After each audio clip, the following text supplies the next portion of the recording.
Welcome to Undermine Season 4, Episode 11. That number 11 makes this season our biggest one yet. And we're just getting started, with more than 30 episodes ahead of us still, Benji. Anyway, I'm Tom Marshall, and I'll be your tour guide, your Phish tour guide, as we continue to set the flux capacitor for 14 more stops along Phish 1.0 history. That would be, of course, in the 1990s. We're counting down to the ultimate rewind of Fall 97, the tour when Phish destroyed America. We'll be discussing every one of those shows on its anniversary. In the meantime, you can catch new Undermine episodes every Monday, Wednesday, and Friday. We're glad to have you on this ride with us, and we hope that you play along at home by listening to these shows alongside the corresponding Undermine episodes. If you're a completist when it comes to Phish, maybe you want to listen to the complete show before the episode. We'll always tweet the show date a couple days in advance, and remember, you can catch us not only on all your podcast platforms, but also on YouTube, where you can see our mouths move as we lip sync to our own conversation.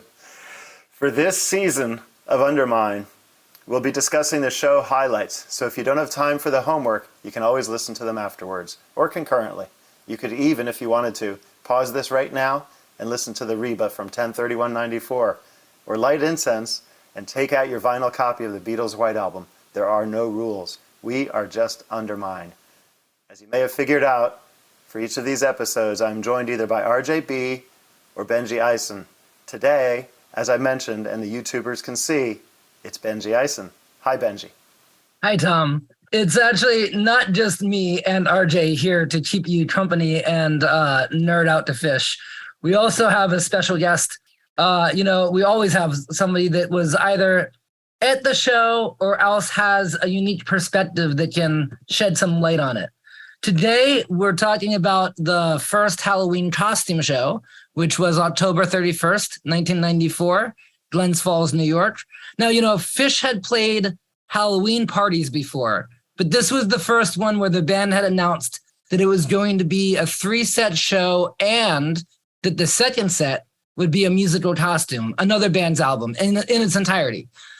I remember that in the newsletter, the Doniach Vice, they invited fans to send postcards with their suggestion for an album. So I did. And I'm pretty sure that I wrote Bon Jovi, New Jersey, thinking that it was, funny, even though I knew I was throwing away the vote. But maybe, true story. Maybe our special guest today voted. We'll have to ask him. But first, Tom, as your co-host, I know you're going to make me say this. So listen. Please say it. Okay, listen. If you've been enjoying this season of Undermine, then please consider upgrading by subscribing to Osiris Premium on Apple, where you will get ad-free podcasts, you'll get bonus episodes, and you'll even get more. Okay, Tom, tell us about our guest. Well, Benji, first I want to say that our guest today actually went to the show that we're talking about. Like, we had some funny things, like we got Shelley Culbertson, who worked for Phish in Vermont, but she didn't go to the show in Vermont that had Santana, and then we had John Paluska, Phish's manager, not at the show in Colorado. And then we had recently Josh Carver. There were 3 Roxy shows. We happened to be doing the center one. He went to this one and this one, but not this one. You know what I'm saying? So anyway, our guest today went to the goddamn show that we're talking about. His name is Aaron Stein. He's one of the founding fathers of the New York City Freaks list. And according to Andy Gadiel, our friend, our good friend, who we're going to have on soon, I hope, he sometimes sees a concert every night. He also has a perfect attendance to Phish Halloween. Wow. Benji, can you say the same? Well, close. He beat me by 2. Wow. And he beats me by 1. And you know what? Until just recently, I was at every single one, except I was afraid of COVID. And now I'm not, because I had it, of course. But I was afraid to go to Sci-Fi Soldier in Vegas, the show everybody got COVID. You would have gotten it there. I would have gotten it and everything would have been fine, and then I would still have a perfect attendance. But let's bring Aaron Stein in from the waiting room. And anyway, so thank you, COVID, for making me not have a perfect attendance for Halloween. So this guy has us both beat. Welcome to Undermine, Aaron Stein. How are you doing, Aaron? I'm doing great. Thanks for having me. What a pleasure. Oh yeah, so great. Yeah, I was at this show with you. We were just talking about in Glens Falls. And is it true that you were riding the rail on this night?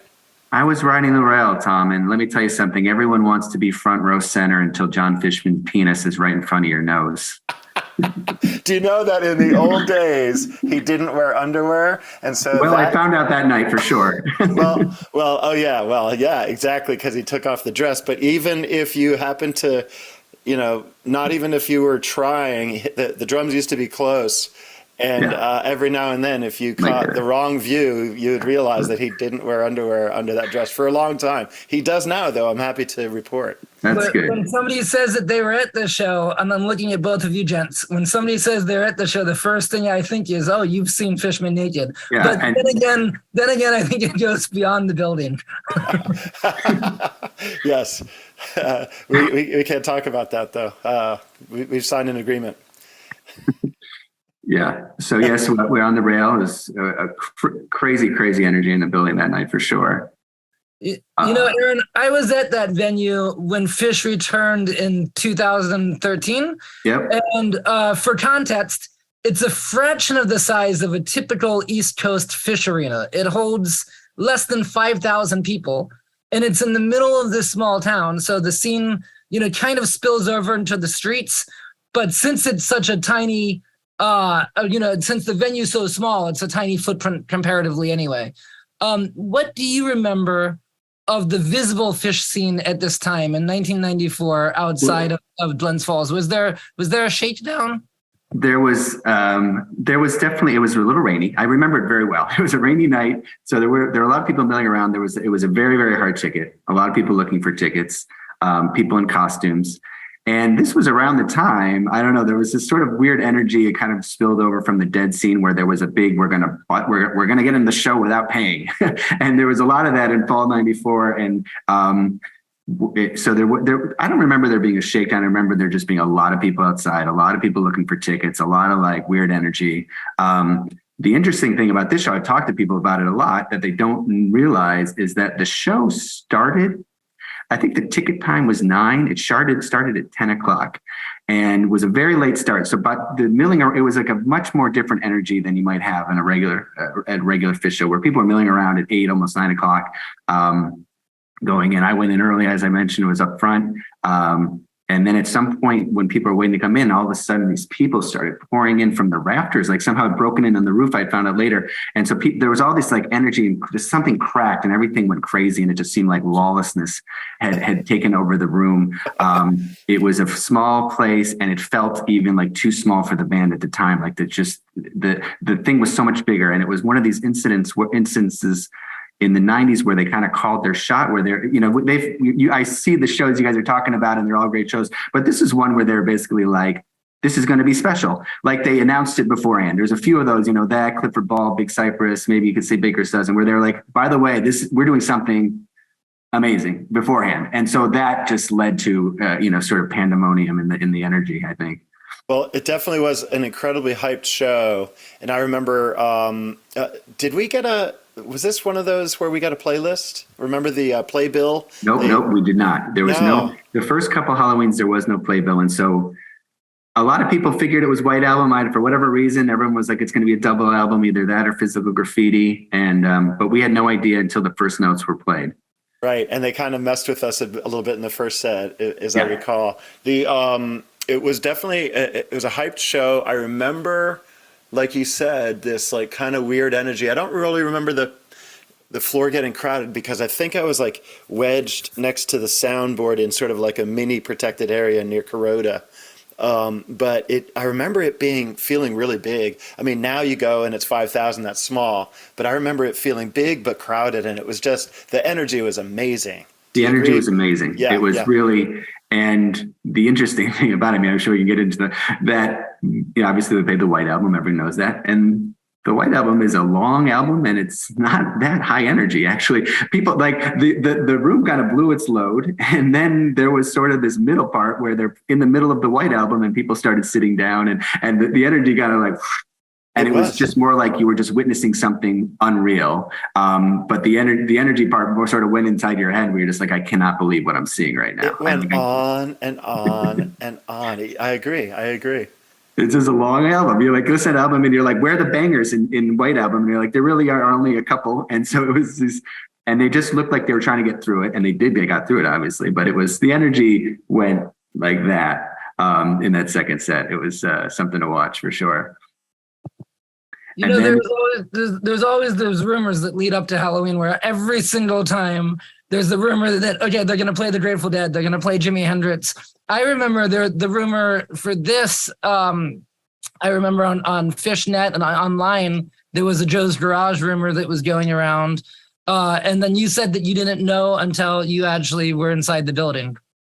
Until they started playing it. In fact, it was interesting. If you go back and look at the announcement of the show, they were like, we're going to, sometime during the night, we're going to play an album. And they kind of were vague about how everyone figured it was going to be a 3-set show. And like everyone figured it would go down how it went down, but you weren't sure until, and they came out and there was, this Pink Floyd sounds over, they were fucking with you to the end. And, but you didn't know until, and then they played the Ed Sullivan thing and you couldn't tell there was screaming and you couldn't, and there was the energy in the crowd.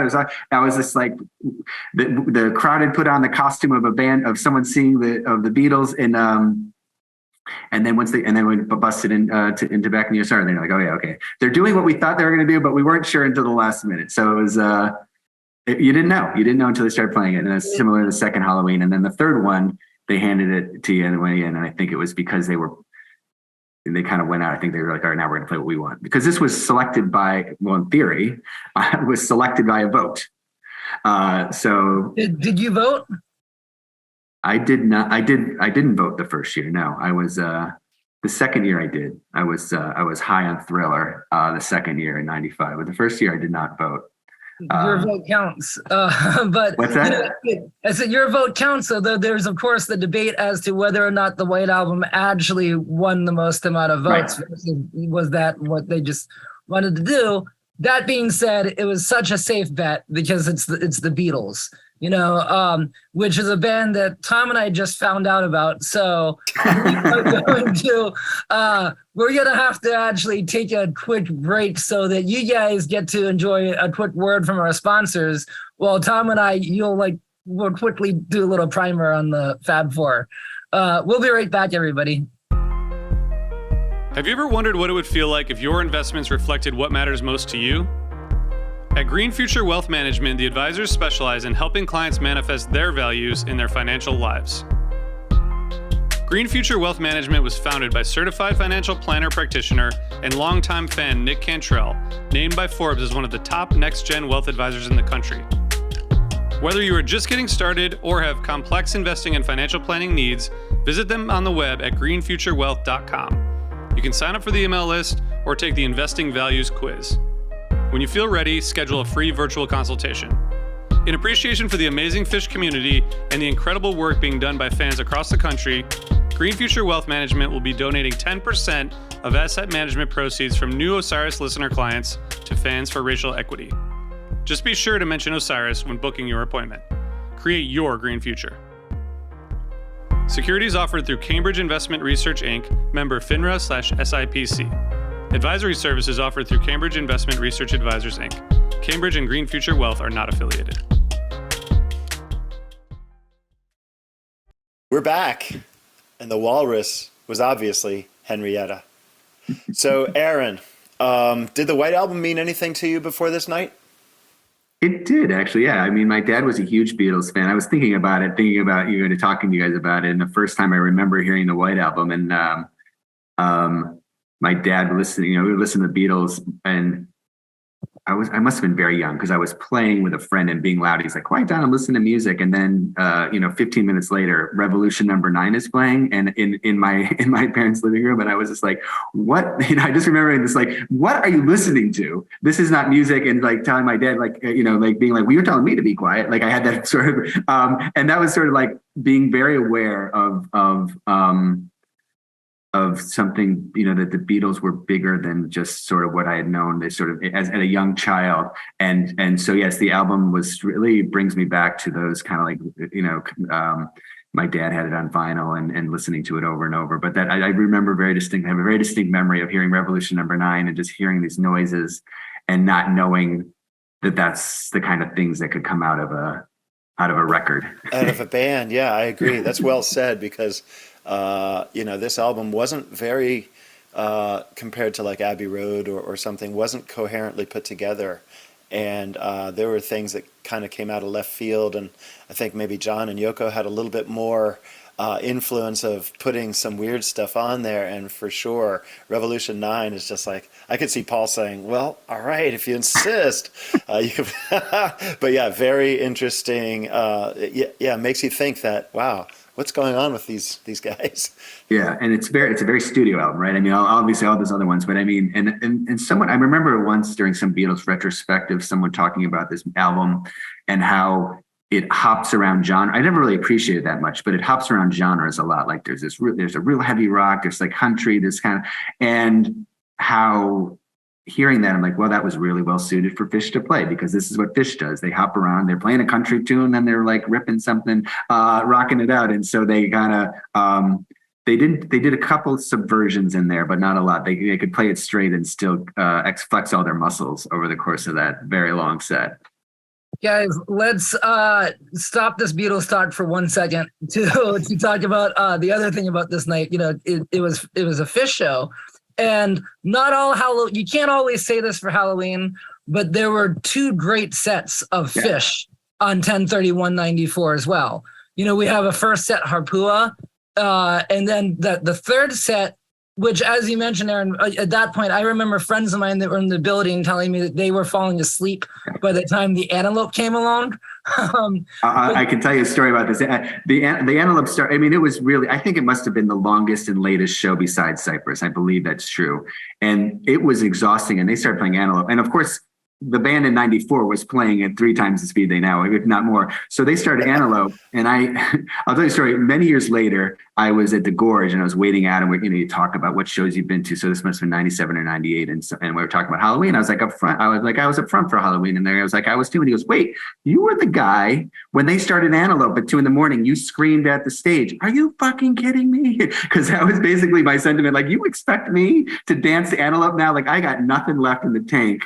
That was crazy. I mean, just the way, they played Antelope so fast back then. They did. What other portions of the Phish part of the night do you recall? Like, what comes to mind when you think? Well, definitely the opening, Frankenstein, where Trey comes out with this mask on. I mean, you can probably find videos online where he had, I guess it was like a fluff head, but it was just this sort of contraption on his head, and they just come out, and it was like, you've seen Halloween since then, but it was, you do go to a Phish show and they open with Frankenstein, and they're just like, they knew they had this show by the balls at the beginning. Like, they were just ready to go, and it was just bonkers.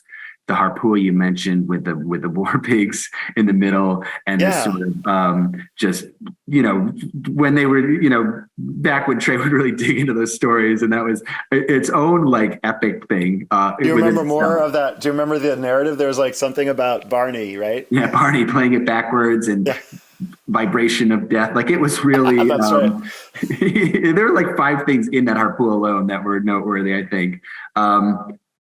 And then, right. So, and then the fact that they ended with Antelope, and then they come back and do this costume contest, and then they ended the show, the encore, with Squirming Coil, which was the ending of Squirming Coil is as mellow as the band gets. It was like just Paige on piano, and my girlfriend at the time and I were like hopping in the car and driving back to. I remember just thinking, this is exactly what I don't need to say. I was like, we drove after the show, and I was just so exhausted. I've never been so spent from a show, and I was like, I needed something a little bit more to send me going, instead of this Squirming Coil piano solo. So yeah, there were a lot of highlights for sure. I mean, that was, to me, some good fall 94 action for sure, beyond the second set. You mentioned the costume contest. Tell me that you went in costume. I'm not a good costume person, but I want to tell you, I made a big black furry creature from Mars costume. I went to the mall and got a t-shirt made, and I want you to know that I'm wearing that t-shirt now. I still own it. If you're watching on YouTube, by the way, you guys can see it. Okay. And I've worn this t-shirt to nearly every Halloween since. It's been worn about 10 times. So I did have a costume. It wasn't very good, but I didn't half-ass it. But a funny, you talk about the Phish fans. This is like, we'll give you, if you think Phish fans are cranky now, they always were. So I had a friend that I went to school with, and I'm like, you got to come. He'd never seen Phish before. He loves music. So he got really excited about going, and he made this very elaborate, the directive was make a costume that's from a Phish song. So everyone was dressed as a song. Mine was Big Black Furry Creature. My brother, Gwyneth Fluffhead. My friend decided he was going to make a Jimi Hendrix costume. And it was just amazing. He had the wig and the outfit, and he made a guitar out of wood. And it was just really good costume. And someone got to the show and someone was like, that's not a Phish song. And I mean, it was, I remember this being like, I would just be like apologetic on behalf of all of Phish fans. We're not all that pedantic. Like he was just like, what the hell? Like it was his first entree into the scene, was someone giving him a hard time about his costume. But there were some good ones for sure. Mine was not very good, but. Why am I running?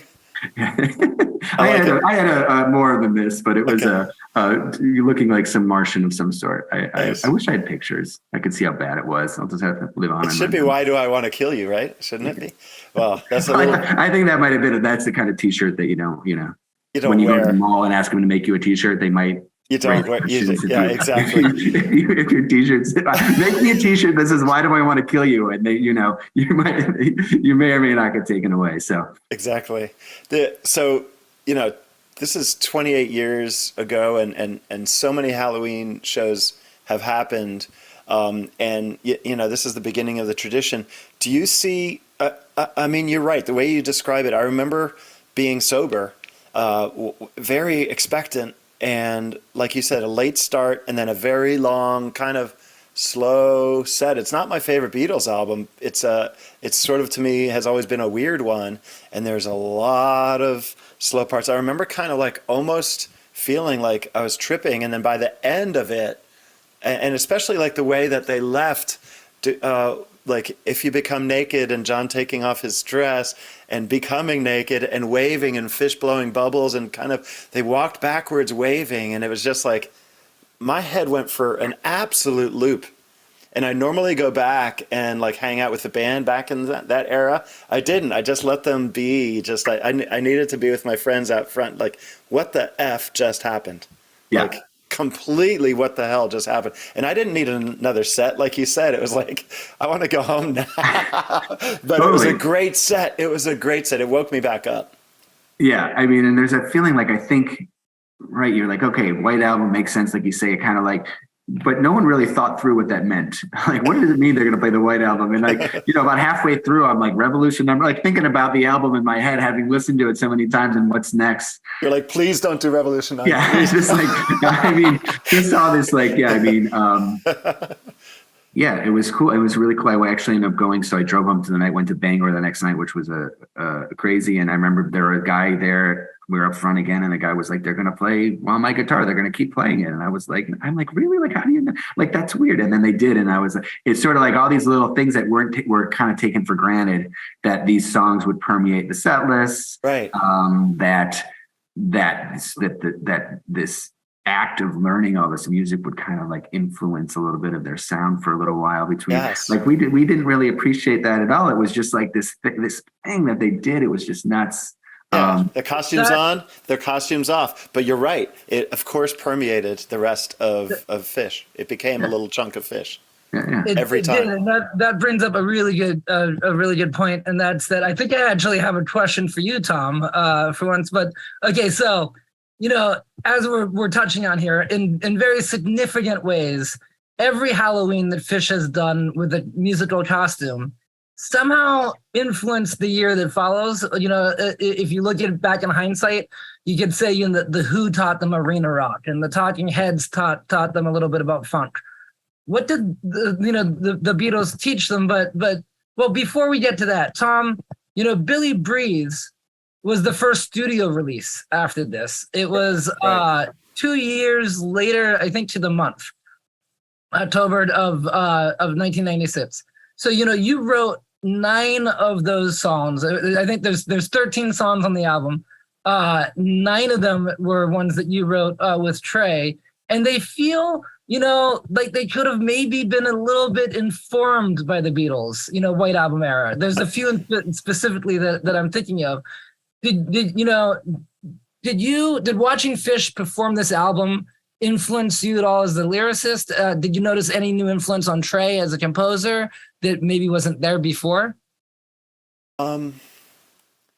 So Trey and I were already completely Beatles fanatics, and still are. And I'd say the same about Page and I think John.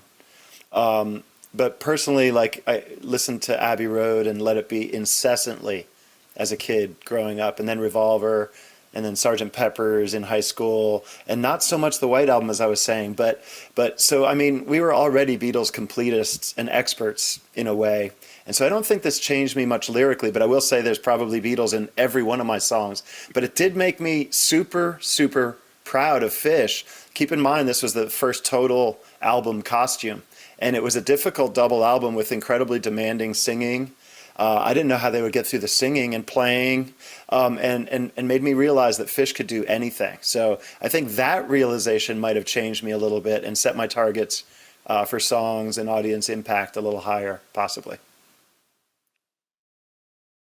So, Aaron, you've seen all, I think we should get close to wrapping up, but you've seen all the other Halloween shows. Yeah. And so that means musical costumes of The Who, Talking Heads, Velvet Underground, Rolling Stones, Little Feat, I'm going to forget, David Bowie, their wingsuit, and then the theatrical ones, Cosmo, Voxed, and Sci-Fi Soldier. Yeah. Rank this Halloween show compared with the others. Out of a dozen, almost. Well, it depends on how you want to rank them, right? I feel like, so there's the musical costume, which I think we can all agree was sort of lower in terms, I feel like, to me, musically, it felt like the Halloween, they were just trying to get through it, like to prove themselves they could do it. Like you were just kind of saying, like you could feel that during the set, like bang, bang, bang, song, song, song. You could feel the rehearsals in the playing, which was still a marvel to watch, but you weren't like, well, they just blew me away. So in terms of that set, the costume set, I would rank it near the bottom. In terms of the Halloween experience, it was definitely the anticipation, the just crazy energy, like the music beyond the set. It ranks high. It's an all-timer show to me. And the newness of it, the newness of it. I mean, not just the newness of it for Phish. Like you look around now, covering songs and covering albums is like a thing that people do now. It wasn't a thing in 1994. Like you think about all these, like obviously in the jam scene, but you go to New York on Halloween and there's all this like music. I see it. Like you go to Mercury Lounge, you can see 3 bands covering an album. I don't know what they were doing in 1992 and 93, but I don't think bands were doing that. Phish absolutely started that as a Halloween tradition for any band cross genre, as you just said. Yeah, I think it was a big thing. And so that's amazing. Like, and to me, it's like saying, well, Clifford Ball was at the best festival. Well, no, but they like invented the best. Like it was, and so, and the fact that, like I say at the beginning, we were talking, like they called their shot. Like they're like, this is going to be a very special show. Like I remember calling up the thing and hearing like whoever Shelley was saying, Halloween. Used to call in and be like, Halloween, this and that, and it's going to be a very special show, and it's going to start at 9. And I was just like, okay, I'm in. Like, so. It's like an historical, like I really think it's one of those few tent posts of the 90s in terms of like holding up wow, this is something they can do. And you're not like surprised because they could do a lot. You've seen them do it, but it was just like they said they were going to do it and they did it. So you can't replace that when you're talking about the Phish Pantheon. Like that show, it was ridiculous. And it was definitely one of those ones where like more people say they were there than were actually there. Like you say, there weren't that many people there, but it was that good where you can say, oh yeah, I was there. As Tom said earlier, it was the most hyped Phish show of all time at the time. Yeah, absolutely. And it was like my grandparents lived in Glens Falls. That's where we used to go visit my grandparents there. And it was always just blew my mind that this is where we're going to go see Phish play this show. Like the whole thing just felt very like surreal to me. And like you say, Tom, they played this thing and they walked off and you're just like, what happened? What just happened to my head? I mean, just what is going on? Incredible. And I remember getting out of the show and my friend had taken the set list and he'd written the set list of the White Album. I'm like, why did you do that? I always thought that was hilarious. It was like the track listing of the White Album. Look at that. I'm like, yeah. We all saw it, man. We get it. It was just something I think everyone just had to process it in their own way. Yes. It was just so different. That's perfect. Well said. Let's stop there. That's it for us today. Really thanks a lot for the interesting conversation and from our special guest today, Aaron Stein. And thanks as always to my co-host, Benji Eisen, and our fellow executive producers, RJB and Matt Dwyer. And thank you, everyone out there in podcast land, for joining us. If you like us, come back for more. Remember to review and subscribe wherever you listen or watch, and we'll see you in a few days. And until then, don't do anything Benji wouldn't do.